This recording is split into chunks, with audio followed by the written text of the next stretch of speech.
25 golflari, 3 amateur eta gainerakoak profesionalak. Nor baino nor gehiago Euskadiko zirkuituko lehenengo proban. Larrabean, Legution izan dute lehenengo zita.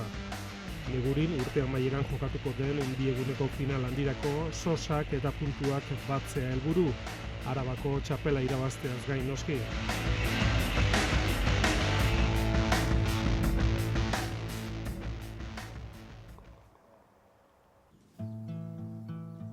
Udazken umela, euria majo bota du azken aldian eta golf zelaietan ura soberan dago.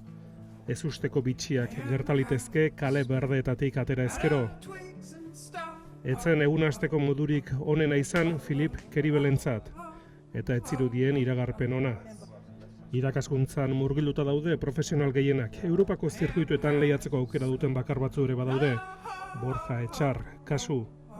Arabako txapelketan etzen gaizki hasi, baina patarekin Paialtxamar ibili ostean 7.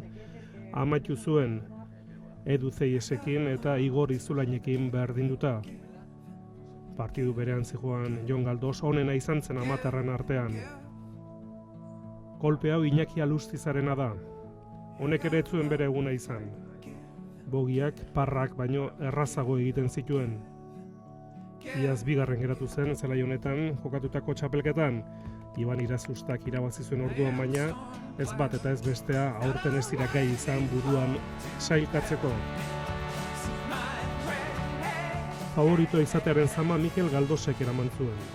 Larrabeakoa bertakoa izanik. Grinek ez lukete sekreturik izan behar beretzat, eta bereziki zelai honetan garrantzitsua da hori.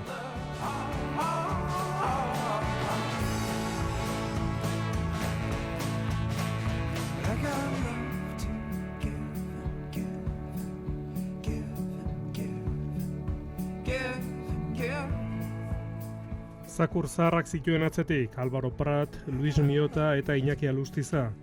Kolpe bikainaskoak jotzeko gai da hiruko hau.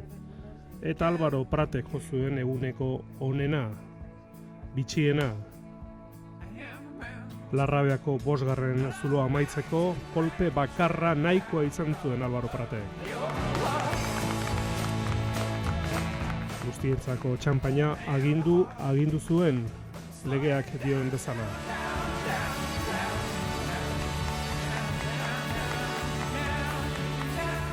Bitxikeri, guztiek xosak nahi zituzten eta horretarako garaipena behar. Mikel Galdos ari zen hobekien, 8. zulan ordea arriskua hartu zuen, draifa basora joan zitzaion, eta bogiarekin amaitu zuen 8. zulo hori, baita Inigo Moralek ere, ordura arte zelaiaren parean zijoan bizkaitarra. 2. itzulian abantaia polita lortu zuen Mikel Galdosek. 11. zuloan berdi ona egin zuen, baita berekin zijoan Filip Keribelek ere. Parraren azpitik 2 kolpera ere jarri zen Galdos, baina 15.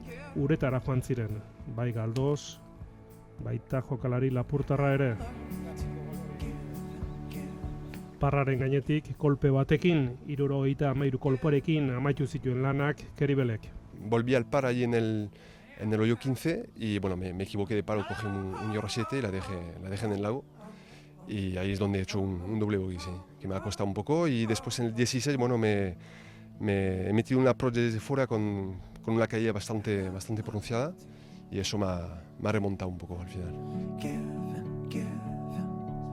Mikel Galdosek zelaiaren parra eginez amaitu zuen eta eguneko emaitza onena izan zen denbora askoan.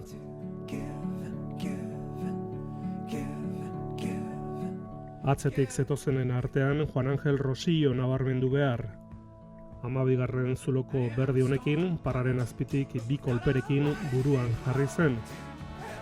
Urrengo irteeran ordea basora bidali zuen pilota.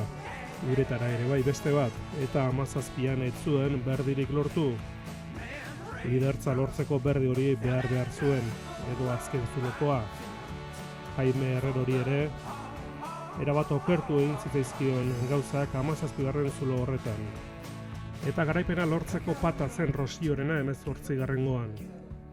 Ez zuen sartu eta zelaiaren parean amaitu zuen Galdosek bezalaxe, Playoffa antolatzen hasi ziren, pentsatuz atzetik inork ez zuela berdinduko emaitza hori, baina kantabriar batek, Alberto Orcejok, ezusteko eman zien guztiei.